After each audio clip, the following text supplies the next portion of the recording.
57talk.com. Gary Cubetta back from Scottsdale, Arizona, and it is time for Greg Gagne, AWA Legend Part 5. Greg, we've been promising you to our listeners, and it's great to have you back. Thank you so much. Well, thank you very much. Good to be back. Here at 57talk.com. Now, I've got a few questions, and then we're going to go into some classic AWA wrestling. I want to start off with Tom. Hope you ask a few questions okay, right, Greg? Yeah, that's fine. Okay. Hope you asked Greg a lot about the last years of the AWA. If nothing else, it was very unusual. I stopped watching in late 87, although Hennig became champ right after that. Seemed like they had a lot of guys come in. His question is this. Were there enforcers in the AWA, Greg, just in case, somebody needed to be an attitude adjustment? No, not really. Your dad had some of the toughest guys ever. Billy Robinson, the Iron Sheik. Was never necessary? No, we never. That was not the reason. Those people were good wrestlers, and that's, that was Vern's background, was wrestling, and that was his presentation of the sport. Right. Was you had to be able to wrestle, and that's when we went through, his training camp. The guys today don't understand how hard that was. It was 6 hours a day, 6 days a week. And Vern trained and Billy Robinson trained us, and it was the hardest thing we ever did, and we all had come out of college sports, or in some cases a couple guys out of professional sports. Bob Bruggers, who played in the NFL, and he said this was harder than any two-a-day camps you ever had in the NFL. And, we were taught to wrestle. Taught how to get into a hold and out of a hold, and then at the end of the training camp, we always were taught submission holds, so that if we ever got into a situation where we had a problem, we could defend ourselves. And but there was nobody there that was a enforcer. No. No way. Your dad was probably the enforcer in the locker room. He was. I mean, there were some instances we saw him had some situations with some of the biggest names in wrestling, and this was out of the ring and in hotel rooms and in other places. And we actually, some of us witnessed some of them, and there wasn't too many that could handle him, if anybody. Next question from Dan. He says, can you ask Greg about Bruiser Brody and Stan Hansen? I know they had, crazy run in the AWA around 85, 86, 87. I've asked Nick Bockwinkel about Brody, and he's very negative on him. He looks at Stan Hansen a little bit more with a comedy eye. What was your opinion of Brody and Hansen? Well, they were tremendous talents, without a doubt. It was just they had their way of doing things, and they wanted to do everything their way and not really the promoter's way. And that's why both of them, their success was in Japan. They drew well, when they were here in the United States, but if you notice, they never lasted in a at that time a territory for very long. Because they had their idea of the way it should be, and it was their way, and that was the only way they wanted it to be. But as far as talents, without a doubt, in the ring, they were both talented. They both did great interviews. They moved phenomenal in the ring. I know Jim and I had to meet Hansen and Brody in Japan in a tournament, 2 different occasions, and that was their home turf. And they were very physical matches. That's all I can say. They were very, very physical. Okay, next question from Joe. Hi, Gary. Just wanted to drop you a line and say I love the interviews. You can't do too many. I hope you won't let the internet idiots stop you. I guess he's referring to, we won't say. But anyway. I don't know. Who do they refer to? I don't know them that much what's going on anymore. So bring me up to date. You're better off, Greg. Okay, let me continue. If you get a chance, I'd like to hear Greg's thoughts on Jim Barnett. Did you have any involvement with Barnett? Jim Barnett was actually Jim Barnett and my father got started together in 1952 or 51. Jim was a writer for Fred Cole in Chicago. But Jim had a very good feel for talent, and Vern had a great feel for talent, and they both had a great feel for what television could and was doing for professional wrestling at that time. It was the first major sport on network TV, and it consumed the whole United States. And we weren't back at that time, but it was much like what happened with McMahon when he exploded on the national scene, even to more of an extent than that. And my father and Jim became very good friends, promoted a lot together until Jim eventually opened up a promotion in Australia and was very successful with it. Jim had a tremendous knack and a feel for the business and the talent. And I can only say good things about the man. I only had a chance to work for him for 2 weeks. Jim and I were brought into Atlanta to wrestle Bob Orton Jr. and Dick Slater. They were their champions. And we had some sensational matches the first 2 nights we were there with Crazy Luke Graham and...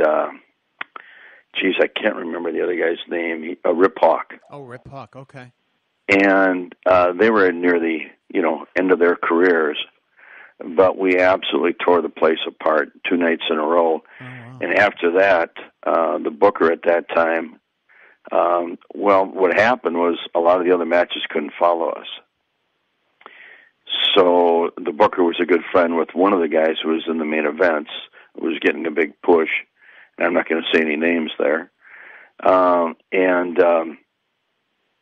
they decided to book us against Bob Backlund and Jerry Briscoe the next week we were down there. Right.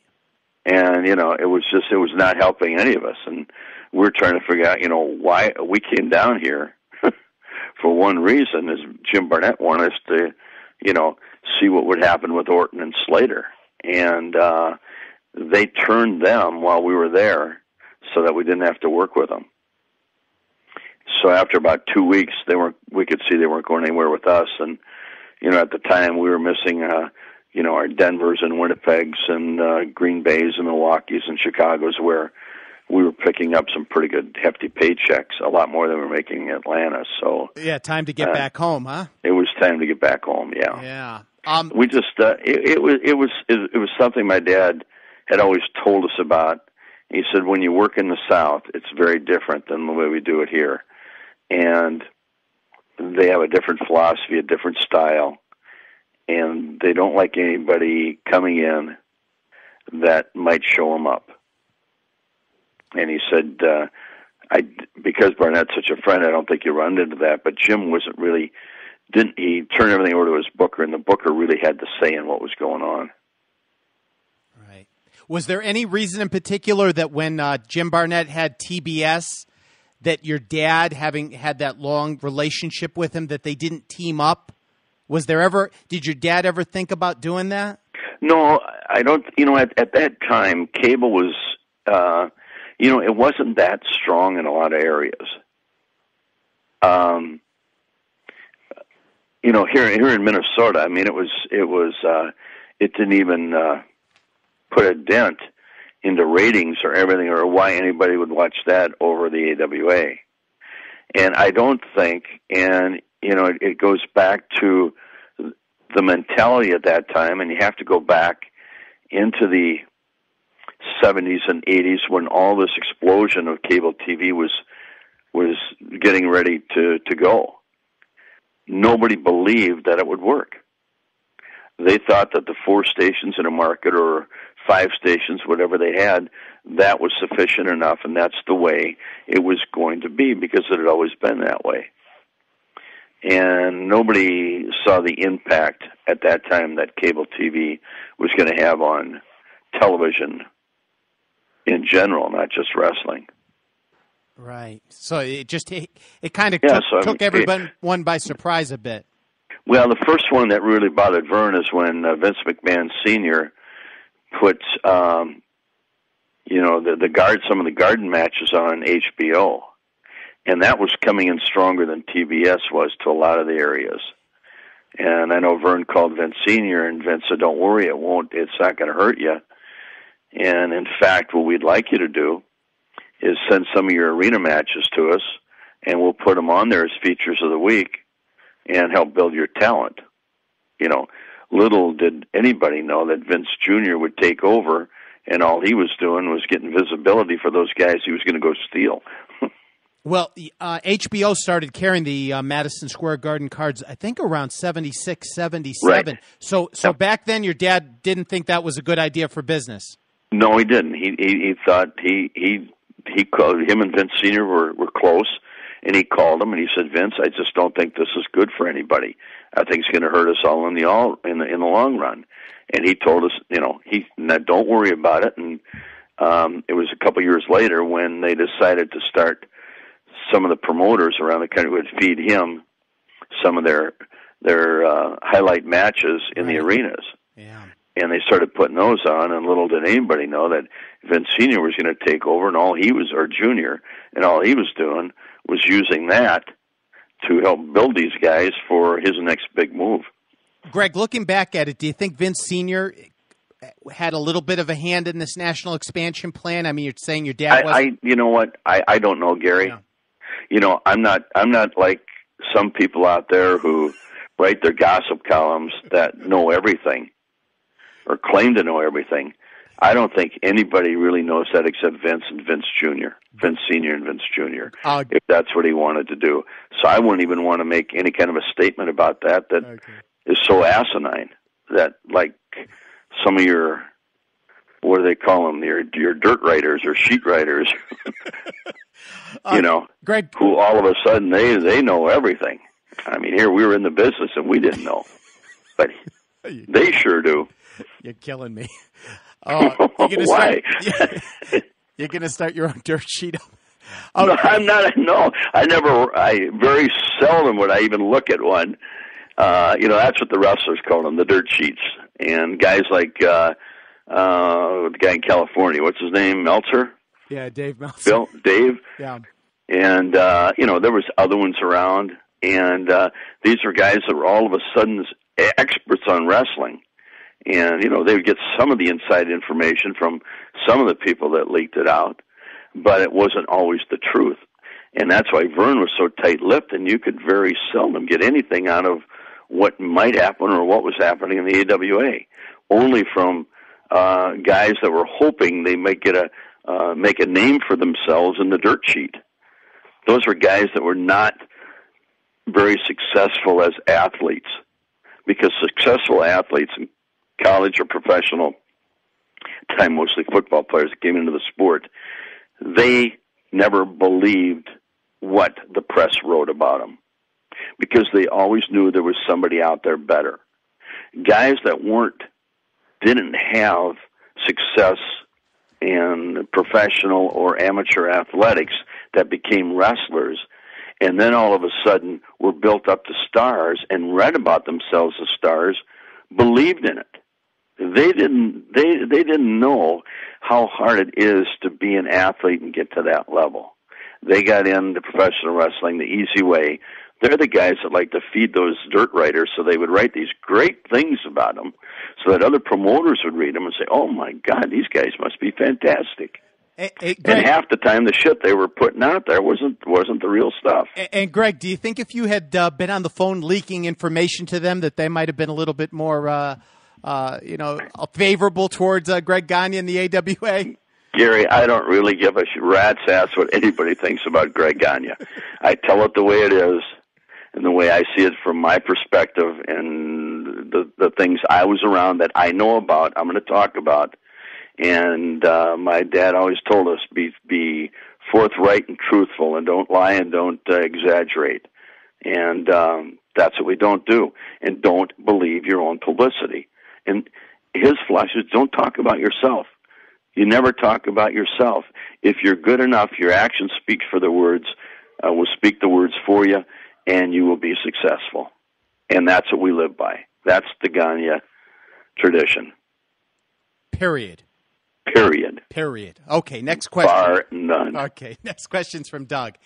Questions for Greg. Number one, is it true that Greg's father never liked the original Sheik, and if so, why?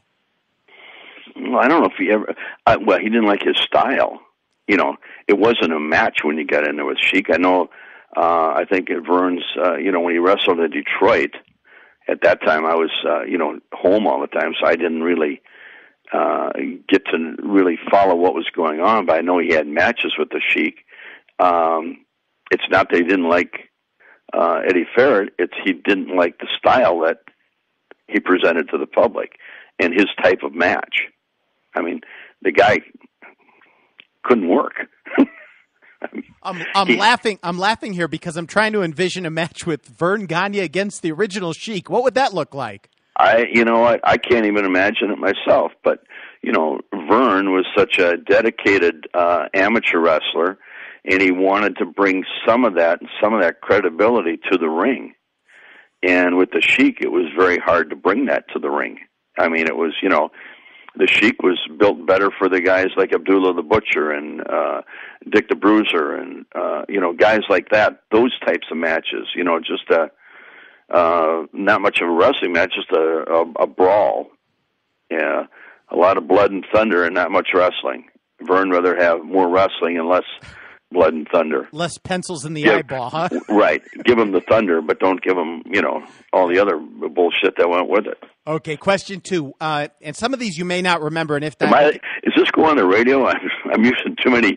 Maybe I'm swearing too much. No. This is the internet. Anything goes. We can say bullshit or whatever. Okay. Question number 2. Why did Vern fire Buddy Rose and Colonel De Beers before a major show in 1987, especially considering how they were two of the AWA's top heels at the time? Do you remember this? I don't remember why he fired them. Okay. Probably something to do. I know a match in Las Vegas, Buddy Rose and Doug Summers tried to hold up going into a cage match with the Midnight Rockers at the time, Michaels and Jannetty, and got those two to go along with it. And I happened to be in charge that night, and Vern said, "You never let anybody hold you up. Let them go, no matter what the situation." Okay. So that night, I told Rose and Summers, I said, and the Rockers, you don't have to wrestle. Don't go in there. We'll put together another match, and we'll make it just as exciting. So they were kind of dumbfounded that we were going to, react that way. And then I think he went to the gal that ran the showboat and tried to hold her up for money to go in the ring. And that, and I don't know I don't remember the De Beers situation, what happened at that time. But Vern would never let anybody hold him up. He would just go on, and we would take our lumps, but we would come back. Greg, was it difficult to make sure that everyone would show up for a show? Oh. It's easy for people on the internet to be critical of, your dad's promotion or any promotion, but I can just imagine that coordinating an event and making sure everyone gets there on time and is ready for their match, difficult, or for the AWA not that difficult? Well, in the early years, it never was, because when a wrestler came into your territory to wrestle, and he gave you his word and his handshake, it was good. And that's what Vern lived by from the time he was a little kid. You give somebody your word, you give them a handshake, that's all you need. You don't need anything in writing with them. And, for I don't know how long in professional wrestling, I know when it ended, but when somebody gave their word, they showed up unless they were injured or there was a death in the family or something like that. But once Vince McMahon started his rampage on everybody's talent, you couldn't count on anybody being there. You never knew who was going to show up. Was your, from 85 to 91, what was your dad's reaction to this? Is he like, I'm in a madhouse? He wouldn't sign anybody to a contract. He says, what was frustrating is we would take, we had to develop new talent. And it was very hard because there wasn't a lot of great talent. They were all too young. I mean, there were some that could be real good. I mean, Jannetty and Michaels proved that, or especially Michaels. I found him off of a tape he sent to the office, and I saw him, and I saw a tape of Jannetty that they sent in from Kansas City, and I said, you know what? We need a young tag team. Let's grab these two guys and put them together and see what they can do. You build them up and you build them up and you build them up, and all these kids at that time and everybody in the sport was just hoping they would get a call from McMahon so they could jump ship, because that's, he was paying people money that was unrealistic in the day of way payoffs were made, and he was paying them more than what they should have been paid, and making them believe that every promoter in the country was screwing them on payoffs. When I think if you ask, a lot of the guys aren't around anymore. I mean, here, guys like Ray the Crippler Stevens, Big Bad Bobby Duncombe, Nick Bockwinkel, Mad Dog Vachon, all those guys and more will tell you the reason they wanted to wrestle in the AWA is because we only worked maybe 200 times a year. It was very important to Vern that the guys that worked for him had time with their families. A lot of other places went 365 days a year, and a lot of times wrestled doubles on some Saturdays and Sundays like they did in North Carolina. And they had no family life. They had no time for their family. And I think Nick will tell you, Nick Blackwood will tell you, when he was champion, he wrestled half as much as Harley Race and made more money than Harley. He did tell me that. So you are correct. You are correct once again. Everybody wanted to come into the AWA because they had time off for their families. They made a lot of money, and they felt Vern was the fairest payoff man in the business. And I also, to mention, interviewed Mad Dog Vachon, and he told me the biggest single mistake he made in his career was leaving you guys for the WWF in, I believe, 84 or 85. Mm-hmm. He said it, and he said it was a big mistake, and it's something he regrets to this day. So Vince was offering the big money to really just, in my opinion and in many's opinion, to just pound you guys into oblivion. Well, sure he did. I mean, he took all the stars. He even grabbed Crusher. I mean, they never used Crusher in the ring very much, paid him, but, they used him for an appearance or two, but that was about it. And it was just to disrupt the AWA. Hogan was the first guy in professional wrestling in I don't know how many years, Gary, that finally broke the word and jumped ship. And then from there, Gene Okerlund and Jesse Ventura, and I can go down the line. There was only one person that came in face-to-face with Vern and I and said, I've got an offer to go to the WWF, and I want to fulfill my commitment before I go. Now, you've read all the dirt sheets and the whole thing. What guy would that be? Bobby Heenan. You got it. Bobby Heenan. He was the only one. Bobby Heenan. Yeah. Yep, had a lot of respect for your father. Greg, let me ask you this. I don't want to get personal or anything, but around the dinner table, maybe you'd come over to eat with your folks on a Sunday during this time. How was your dad coping with this, or did he not show the frustration with the changes? He never. He always told me, as an athlete, you never show your emotions. You never wear them on the field. You never wear them off the field. You keep it inside. And I played quarterback in college, and that was, you always had to stay under control no matter how bad things got. And I learned that from him.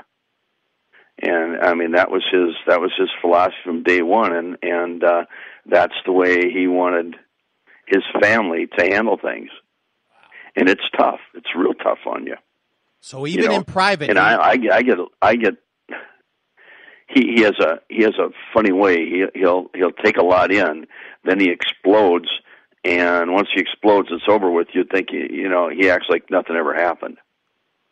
Wow. And I've kind of got that same thing, except I think my fuse is a little bit shorter than what his was. Yeah, maybe. So just a little. So he'd have the poker face with you even in private.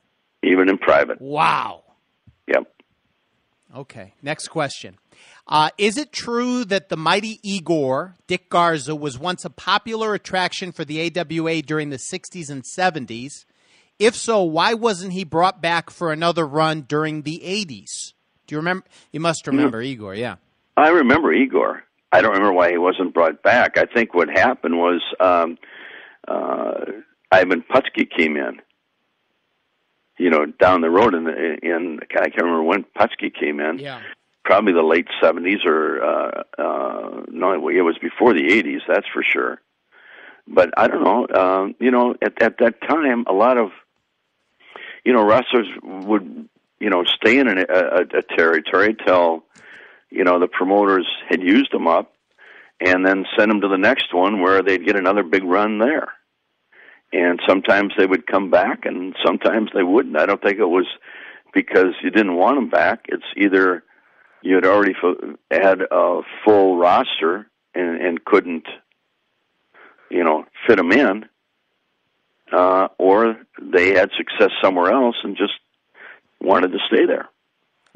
I've heard that Igor was an exceptional draw. Do you remember him as so, or in the? He was very good, yeah, because it was the first. There was a lot of Polish heritage up here, so he got over phenomenal. He was limited in the ring and what he could do, and everybody had to work around him. But he got over, or the other wrestlers got him over, and I don't know why. I think he end up in Detroit or something, and he was having a pretty good run up there. And yeah, I really don't know, Gary. He kind of worked on the fringe of wrestling, but it's just strange because a lot of people have told me that he was a great draw. He was a nice guy. He wasn't a bad guy. No, he was real easy to work with, from what I understand. For some reason, he just didn't get, he got a lot of time in the AWA in the earlier days, but not so much in the laters, and he never had a run in the East.